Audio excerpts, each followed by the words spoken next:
բազավեշ չէ, որ Հայաստանում ամենամեծ ներդրում արած հային կալանքի տակ են պահում արդեն 4 ամիս, որպես վտանգ, բայց ասում են թող թուրքերը գան հյուրանոց բացեն, ֆերմա առնեն, ռեստորան, բիզնես, ներդրում անեն։ Հայ խոշորագույն գործարարին կալանավորել են, ձեռքից ուզում են խլեն ինչ ունի ստեղ ու ավետում են թուրք գործարարների մուտքը։ Սփյուռքա հայը մեր երկրում գործ չունի, Զվարթնոցից ներս չեն թողնում, բայց գործ ունի թուրքը, նրանց մուտքն է ողջունվում։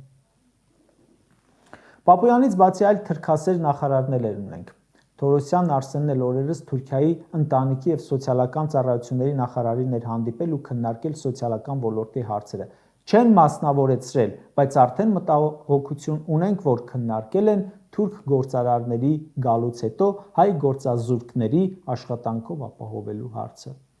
Թուրք ընտանիքի հարցերով նախարարի հետ ինչ է քննարկելու։